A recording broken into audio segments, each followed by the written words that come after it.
Hey everyone, welcome back to the Mark Loeffler Experience. We got Brady McDonald back on after his triumphant return to Canada last Monday. He graciously agreed to be on the show again. I guess we didn't treat him so badly. As always, this video is brought to you by Catano Loeffler Real Estate Services. If you're looking to buy a home, sell a home, or invest in real estate in Oakville, Brantford, give us a call. Absolutely. Thanks for having me back, Mark. Yeah, my pleasure, my pleasure. So in today's video, we're going to talk about current economic environment, greed, fear, scale, like what you see out there, because you're down in the States, you're buying, like you came back to Canada. I don't know if you're buying up here. Let's just talk about what you're doing and how you're taking advantage of these times. Yeah, no, it's number one, I don't, just like most people, I don't know. I don't really know what I'm doing, but I can tell you what I'm doing. Well, that's all. That's flying by the seat of our pants, right? 100%. But like, let's talk about, okay, so I've spent a lot of time the last 6 months in the States, and in Florida and in Puerto Rico, with uber successful people, and like everybody that I'm hanging around with in my circle, nobody's scared. Yeah. Right, and so then the thing that kind of catches me off guard is then I get back on the phone with, we've got a lot of stuff for sale up here, and then we can get into that and maybe why that's happening from our joint ventures, right? And part of it, I think it all has a piece in play. But like, I get on the phone with our realtors, and and from week to week it changes, or like have conversations with my joint venture partners, and it's like fear. It's like the world is ending, that the interest rates have gone up. I don't even know how many times, a couple times or whatever. Well, so we've had 2 interest rate increases of quarter and then a half. Right. I don't even know. So I messaged my mortgage broker the other day, because I'm like, holy shit, like the world must be ending. I go swearing again. And I'm like, hey, just give me the rates. Like, what is actually going on? What would you recommend? 5-year fixed rate, 4.2. Yeah, and then it was like 2.6 for a variable or somewhere around there. 2.58 is what I got quoted. There you go. So there you go. So, and I just like put this in perspective. So kind of, I'm trying to get like, what is the world actually ending or not? Right? So I mean, really what happened in Ontario and what you're feeling is that the first 2 months of this year, and this is probably what you didn't see, is it went up 25%. Right. Like it was 15% in January, 10% in February. And I mean, like the market itself. The market, yes. The real estate market. And in any world, that's ludicrous. It's stupid. Like that's not sustainable. It's way too volatile. Yeah. And so what happened is that volatility is coming off the market, and that peak happened so quick and so fast, it looks like it's a cliff. Right. But when you look at this in a 10-year time frame, it's funny. Like I had this conversation with somebody on the way back from the restaurant. All the big guys are still buying. Yeah. Right? Because he's like, what should I be doing? I go, well, all the big guys are still buying. And he's like, how are they looking at it? I go, well, they're looking at it with a 20 to 30-year time frame. And I go, when you look at 20, 30-year time frame, volatility doesn't matter as much. When you look at short term, volatility matters a hell of a lot. Right. It's the same thing in the stock market. If Yep. you're a long-term buyer, this volatility, who gives a shit? You bought a good company, you're happy, you just ride it out. Right. You bought a good property with cash flow or whatever the asset was. Yeah. It doesn't matter. It doesn't matter. Yeah, Right. like my dad had Suncor at $42. It went down to $15, and lo and behold, it's at $47 now, right? Like he just wrote out the whole thing because he didn't care. He kept collecting dividends, and it's the same thing on cash flowing real estate. Yeah. You buy a nice cash flowing property, it goes up, it might come down, It goes back up. and it go back up, and so all right, so you're in that mindset right now. Yeah, and so I'm trying to figure. Yeah, like I was just trying to figure out why are they getting all this information? Why are they spinning the fear to me? Yeah. Which is what happens, and I think that's part of the problem here. Is that Well, you need to hire a better agent. there's a media. Like there's the media, there's like whoever you surround yourself with, it's just like people spread fear. Yep. And like it's just, and it's bad information for one. And Well, then it's not bad information. the fear. We're down 15% from the peak. Totally. Or 20% 100%. from the peak. But I'm relating to interest rates, because that's where I'm seeing everybody's just like the world is ending from the interest rates. Yeah. But I think that's another part of you're right, like the market itself, yeah, and I would say the exact same. So my thing was like, yeah, the people that bought here, they're probably in a world of hurt right now, or at least, because chances are, at least I know some of the properties that were sold in Barrie, just because I'm in tune with that market. Like some of those were like, you know, they're buying duplexes at $1 million. Like they're not cash flowing, Wow. and Like there was a townhouse condo in a complex. I sold one in last couple weeks ago that sold for $830. We sold ours for $717, right, and very comparable. right. So it's emotions, right? But I mean, last November when I priced this out to them, I said, "Listen, we're lucky if we get 700,000." Right. Yeah, setting So- realistic expectations, I think, is important going into this right Yeah. now, right? So, you know, we're getting a lot of investors seeing what's happening. They like in different towns, and you know, there a lot of people are wanting to sell now because of, you know, one of fear. Maybe they think we're at the top or whatever, and the expectation was that they saw the $1 million sale, but it's like, yeah, like let's just go back. Let's just say a year. December. Let's go back to Just December. Just set the expectation there. We're not even at December pricing in most places. Right. Like not in Hamilton, Oakville. Like I did. Like you guys, we'll link the video down below where I talk about that. Like it was the 1st of May type thing or 3rd of May video, and it was basically that's what I talked about. I'm like, we're not even at December's numbers. Right. So if this was a normal year and we were up, you know, from December to May 5%. Everybody would be happy. so Amazing. happy. Like this, look at a great Yeah. market. This is We're all happy, but no, because we went up 20. Like it's Yeah. been so freaking volatile. yeah, Like it's just been either rocketing or plummeting. right. And we kind of saw this last year. After March, it kind of dipped, and it's funny. Like I had investors all through the summer. I'm like, now's the time to buy. Right. Now's the time to buy because this is going to shoot up again. Yep. And I don't know if I'm right again this time or not. But like at the investor meetup, I had 5 people tell me we're gonna wait till fall, Right. and I'm like, why would you wait till fall? That's when everybody else is going to be waiting Like too. I've had 5 people tell me they're waiting till fall. Right. Like everybody's gonna be looking. Shop when nobody's shopping, right? Be greedy when others are fearful. That's right. Yeah. So I mean, is now a time to be greedy? Yeah, I think it's getting there. I mean, I think there's deals now. Like you have the ability to negotiate. You did not have the ability to negotiate. But I don't even know. It took like a month ago, 2 months ago, like whatever A time month that was. ago, yeah. Right. You know, now you do. Yeah. Right. And you like, there's going to be deals out there. I think there's deals in every market. I mean, you know, you just have to look a little bit different, peel another layer off the onion, do maybe more intense strategies to find deals, Mhm. network harder, Yep. right? But all those routes you put into your networking when it's hard, when there's times like this, Yeah. you're gonna get lots more deal flow, 100%. right? I think there's yeah, it's interesting. I mean, it's just, you know, I'm gonna be around for a week and try to like, you know, feel it out and figure it out. It's just where we are now, just because I'm not divulged right into it like you guys are every day. I'm going to tell you, if you want to sell right now, price aggressively, you'll still get lots of offers. Yeah. When we had a property, we priced pretty aggressively. Last comp was $850. We priced at $599.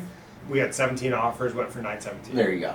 Yeah. Like there's still people out there ready to buy, and it's just a matter of making sure you're. So one thing I realized, just because we do have a bunch on the market, is like the smart money is the people making the moves. Yeah. I find that now that they're actually saying, okay, well, you know, that price doesn't support, the rents don't support the price. Yeah. Where before they're just buying it. Yeah. Right? So the people, Appreciation, yeah. they're just speculating. So now we've knocked all that fearful, those people out of the question. Now you just have the smart money. So now the numbers kind of have to make sense where they're not thinking, okay, this is going to go on forever.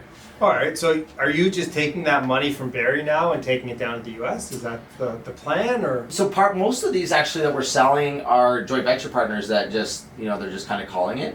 You know, we've got, normally most of these we have a bunch of properties with them, right? So we're, you know, I'm trying to hedge the fear, or just kind of manage the fear and manage expectations. Like, yeah, I think, you know, now's not a bad time to sell one. I don't think we need to, like, you know, dump it all, right? I don't think that's why we did this 2 years ago, Yeah. right? But, you know, if you feel like you want to sell one, that's fine, we'll do that. And then obviously just managing the expectations to where this actually is going to play out. I mean, they've all done way more and way better than we've ever projected. You know, like we were always still using 5% as appreciation. It's always been way higher than that Historical forever. average, right? Yeah. Yeah. So, I mean, they've all outperformed, right? Made us look super smart. Yeah, I mean, what's the problem? The real estate market has looked, anybody who's bought anything may it look like a genius. Yeah. Whether they bought right, bought wrong, doesn't matter in the last 2 years. But I think in the next couple months you see who's swimming naked. Totally. Yeah. Yep. Yeah. I think, I think, what's your projection on the next couple months looking like, or say the next 6? I mean, so let's talk Ontario. Ontario, Yeah. I think we might see a couple more months of slow. I think we might hit that December number again. Yep. And I think we're in a plateau. I think we're just gonna level off at some point through June, July, August. I see it starting to pick up again in September. I don't think, and I hope we don't have the stupidity we had from September to February. Yeah, like if it just goes back to a normal growth, people can... Like 1% a month. Right. Yeah, that would be amazing. That would be, that like 1% this month, 0.5%, even if it's 0.25% 1 month, like it's just, okay, that's fine. Yeah, it's the downs we don't. Like if it consistently goes up, you can project that. You can, Yeah, like and, slow. I mean... And at the end of the day, like what you talked about in your last video was it's so hard to build stuff here that to get any sort of supply, it just takes so long to hit the market. Yeah. So that and all the development fees and everything is going to keep costs up on new builds. Yeah. So that's not going to come down. So, I mean, I don't even know what a new build costs anymore. Like you're buying it for $1,200, $1,300 a square foot. Right. Like it's Yeah. something stupid, right? Right. Like it makes no sense at all. Like even a single, like that's on a condo, and in a single family, like you're probably $500-$600 a square foot. Yeah. Especially when you're factoring land and... Yeah. Yeah. So like it just doesn't make sense. Like just go buy this house that that already has the land house on it for $400, $450 a square foot. Yeah.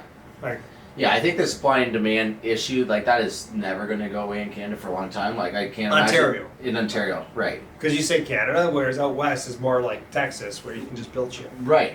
And why is that? Like they're just awesome? Like, whoa. Yes and no. I mean, because again, like out there, that's one of my fears is that I own a lot of units. It boomed. They build a hell of a lot more units. My rents stay the same. Right. Yeah, So so that's they one can of my actually fears. affect the supply. So if I had those same units in Ontario and it boomed and there's not any supply, Yeah. my rents don't go up 10 to 20%. They go up 200%. Right. On Yeah, turnover. yeah. Right. Right. That's the difference. Yeah. So they're really insulating the market here, and that's why I know people. All the big guys are still buying because they know there's not going to be enough units. Yeah. There's not going to be enough rental units for the people coming in because people want to live in southwestern Ontario. Yeah. Yeah. Then there's like what I don't know how many people are immigrating this year. 400, 400, I think, is 450,000? kind of the target every year. Yeah. Yeah. Like we It's can't going to get keep up to with half that. a million, and half of those people are going to live in southwestern Ontario. Mhm. Right. Yeah. And so we're not going to keep up here. No, and I mean, I go back to the conversation I had with my buddy who's an economist with CMHC. I'm like, I said this, I think like 5, 6, 7, 8 years ago, I don't remember. And I said to him, I go, I don't know, I'm fearful of investing in Toronto or surrounding because, it seems like it's at the top. That was like that time. And he goes, Mark, all I got to tell you is there's 100,000 people moving into Toronto every year. Right. So over 10 years, it's 1 million people. Where are 1 million people going to live? Right. We already have an issue here. Yeah. Yeah. And it's like, oh yeah, damn, okay. Yeah. I'll keep buying. Yeah.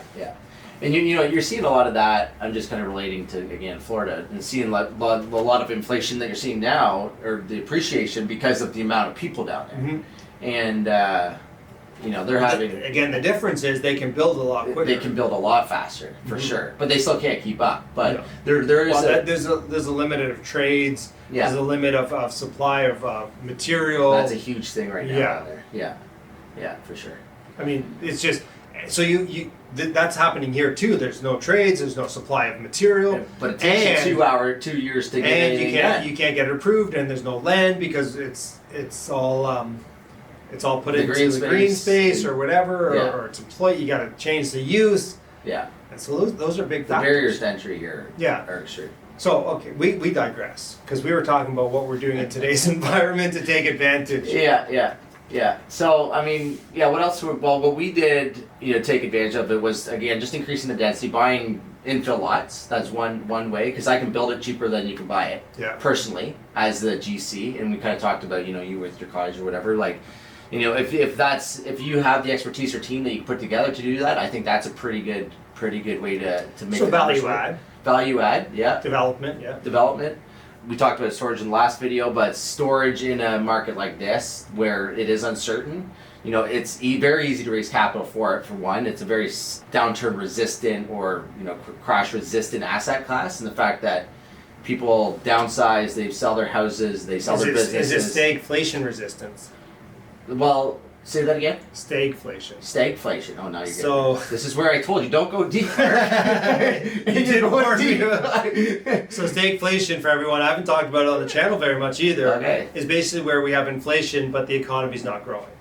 Right. So right now the economy is growing, not as fast as inflation, but so this happened in the 1970s, where the inflation costs were going up, but people weren't making more money, and people were losing jobs, and people they were losing economic benefit.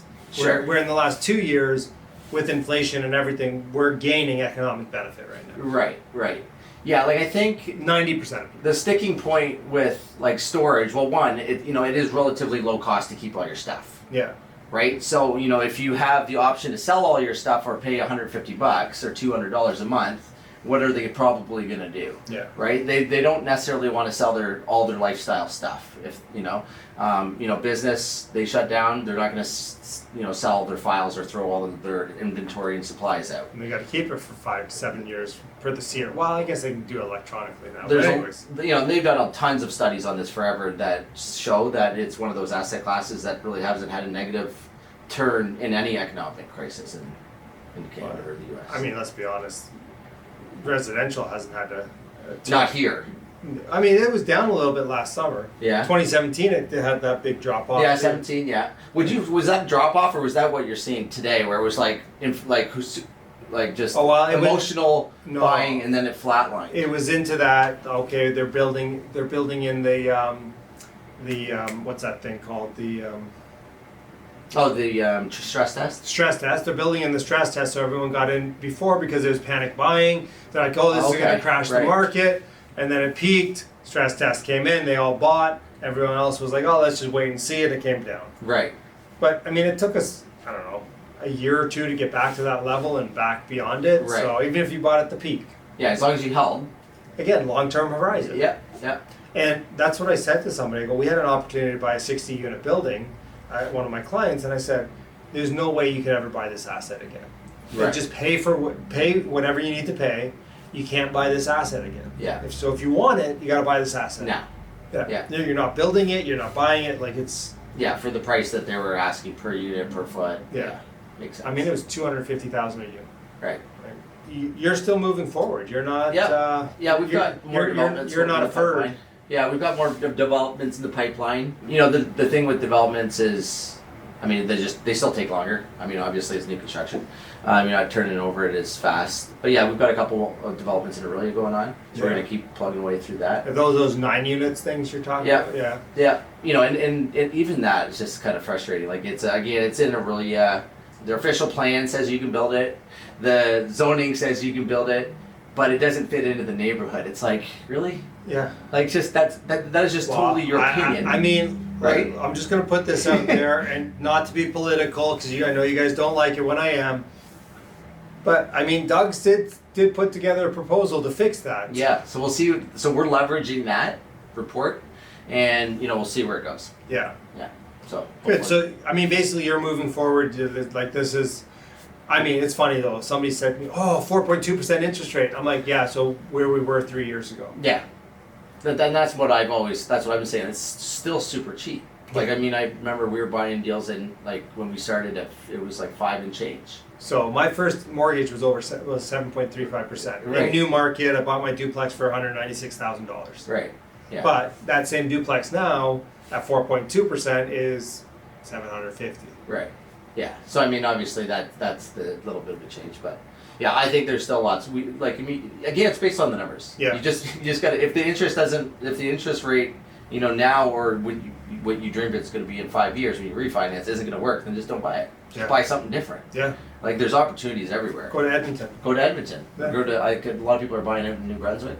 I don't know. I'm not. They changed the rules out there, so I don't. Oh, something changed there? Yeah, so before you could raise the rent anytime. and then they capped it at a certain rate, so now you can't. Oh, okay. So everybody's going to. But Alberta. to be honest with you, I still know guys buying out there and Yeah. doing very well out there. So I Yeah. don't know, maybe it's a way to go. Maybe. Yeah. Yeah. I like Edmonton fundamentals better. Yeah. Good. Yeah. Well, Brady, thanks again for coming on. Really appreciate it. If anybody wants to reach out to Brady, we'll link his Instagram down below. And he is going to be starting a YouTube channel at some point, maybe. Yeah. Maybe. Maybe. So if he does, we'll post that on our Instagram so you guys can follow him. So make sure you follow me on Instagram, and we'll link that down below. Thanks, everyone. Make sure you like and subscribe. Catch you guys next time. Awesome. Thanks, Mark.